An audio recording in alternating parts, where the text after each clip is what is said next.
మీరు కూడా ఎప్పుడైనా అద్దంలో చూసుకొని నా జుట్టు మళ్ళీ ఇలా పెరుగుతుందా అని అనుకున్నారా? నేను అలానే చాలాసార్లు అనుకున్నాను. జుట్టు దువ్వుకుంటే చేతిలో గుప్పెడు ఇంకా స్నానం చేస్తే కూడా చాలా రాలేదు. సో ఇప్పుడైతే అలా కాదు. కానీ ఈరోజు నా జుట్టు ఇలా పెరిగిందంటే దానికి కారణం నేను తీసుకున్న సింపుల్ ఎయిర్ కేర్ అండి. అండ్ కన్సిస్టెన్సీగా ఎయిర్ కేర్ తీసుకున్నాను. ఈ వీడియో చివరి వరకు చూడండి. ఎందుకంటే నేను ఏం చేశాను మాత్రమే కాదండి, ఏం చేయలేదు అనేదే ఎక్కువ ఇంపార్టెంట్. ఇక్కడ 100% చెప్తాను, మీకు లాస్ట్ వరకు చూడండి. నిజం చెప్పాలంటే నా జుట్టు ఇలా పెరగడానికి ముందు చాలా బ్యాడ్ ఫేస్ చేశానండి. Hair fall, thin hair, bald patches, pair, confidence లా. అప్పుడే నాకు అర్థమైంది జుట్టు సమస్య జుట్టు కాదండి, ఇంకా మన డైలీ హ్యాబిట్స్ అని. ఒక రోజు ఆయిల్ వేసుకుంటే మనం రాసుకుంటే సరిపోదండి, ఒక మాస్క్ పెడితే మ్యాజిక్ జరగదు అసలే. ఎయిర్ గ్రోత్ డైలీ కేర్ అండి, పేషెన్సీ కూడా ఉండాలి. నేను చేసిన పెద్ద మార్పు ఏంటంటే హీటింగ్ టూల్స్ ఆపేశాను. హెయిర్ డ్రైయర్, స్ట్రైట్నర్, కర్లర్ ఒక్కసారి వాడితే ఏమవుతుంది అని మనం అనుకుంటాం, కానీ ప్రతిసారి జుట్టులోని మాయిశ్చర్ చచ్చిపోతుంది. నేను హీట్ టూల్స్ పూర్తిగా మానేశాను. న్యాచురల్ డ్రైయింగ్ అలవాటు చేసుకున్నాను. ఇదే నా హెయిర్ రికవరీకి ఫస్ట్ స్టెప్. ఇంకా నెక్స్ట్ వచ్చేసి ఇంకా చాలామంది చేసే మిస్టేక్స్ ఏంటంటే ఎక్కువ ఆయిల్ పెడుతూ ఉంటారు, ఎక్కువ గ్రోత్ వస్తుందని. అలా అయితే అస్సలు చేయకండి. నేను చేసిన వీక్కి 2 times or 3 times light oil massage చేసుకోవాలి. 15 minutes మంచిగా oil, coconut oil, castor oil కలుపుకొని ఫ్యూ డ్రాప్స్ మంచిగా ఆయిల్ మసాజ్ చేసుకోవాలి. హార్డ్ రబ్బింగ్ చేయకండి, గట్టిగా దువ్వడం, గట్టిగా హ్యాండ్స్ తోటి రుద్దుకోవడం అయితే చేయకండి.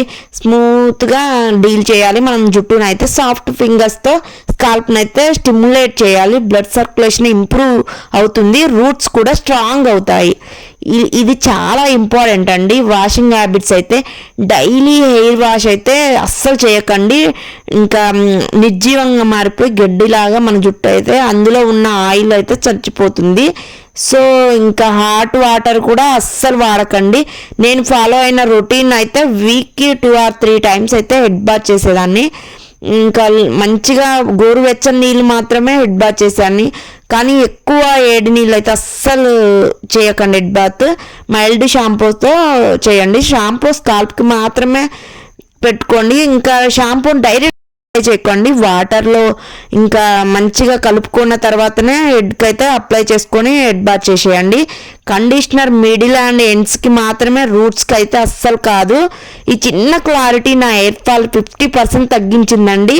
ఇంకా ఫుడ్ విషయానికి వస్తే జుట్టు బయట నుంచి కాదు లోపల నుంచి అయితే ఎక్కువగా గ్రోత్ పెరుగుతుందండి. నేను స్పెషల్ డైట్ ఏమీ చేయలేదు, కానీ ఈ 4 things అయితే డైలీ తినేదా.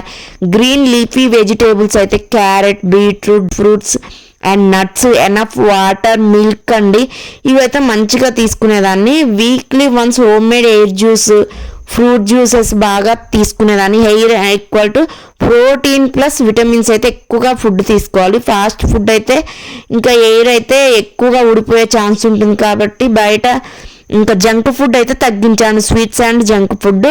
హెయిర్ అయితే ఎక్కువగా ఊడకుండా ఉంటుంది. ఇది ఎవ్వరూ చెప్పరండి. స్ట్రెస్ కూడా తగ్గించుకుంటే మనకైతే మంచిగా మన జుట్టు అయితే గ్రోత్ వస్తుంది, హెయిర్ ఫాల్ అవ్వదు. మీకు ఎక్కువగా స్ట్రెస్ అనిపించినా కూడా హెయిర్ లాస్ అవుతుందండి. నిజంగా స్ట్రెస్ ఉన్నా ఇంకా నిద్రలేమి ఉన్నా కూడా జుట్టు అయితే బాగా ఊడుతుంది. కంప్లీట్లీ అవాయిడ్ చేయండి. నేను ఎప్పుడూ చేయలేదు. ఇవి అయితే కెమికల్ ట్రీట్మెంట్స్, బయట బ్యూటీ పార్లర్కి వెళ్ళి మనం హెయిర్ని అయితే షాంపూ తోటి అవి ఇవి చేయించుకుంటారు, అవి అస్సలు చేయకండి. నేను ఎప్పుడు చేయించలేదు. హెయిర్ కలర్ ఫ్రీక్వెంట్లీ వేసుకుంటూ ఉంటారు, వారంకి ఒకసారి, డైలీ, లేదా మంచి మంచి కలర్లు వేసుకుంటారు. ర్యాండమ్ ఇంకా యూట్యూబ్ హ్యాక్స్ అయితే ఫాలో అవ్వడం, టూ మెనీ ప్రొడక్ట్స్, ఎక్కువ వేరే ప్రొడక్ట్. ఒకటి గుర్తుంచుకోండి, చాలా ప్రోడక్ట్లు వాడితే మాత్రం మన జుట్టు ఇంకా ఎక్కువగా డ్యామేజ్ అవుతుంది. Simple routine, consistency, care, that's it and ఇంకా నేను చెప్పినవి పాటిస్తే మాత్రం ఎక్కువగా హీటింగ్ టూల్స్కి, ఎయిర్ డ్రైయర్స్కి ఇంకా డ్రై చేసుకుంటారు. ఆ డ్రై వల్ల డ్యామేజ్ అవుతుంది 100% అండి. ఒకరోజు అద్దంలో చూసుకున్నప్పుడు నేనే స్మైల్ చేశాను, నా జుట్టు తిరిగి వస్తుంది. కేర్ అవసరం జుట్టుకి మనకి.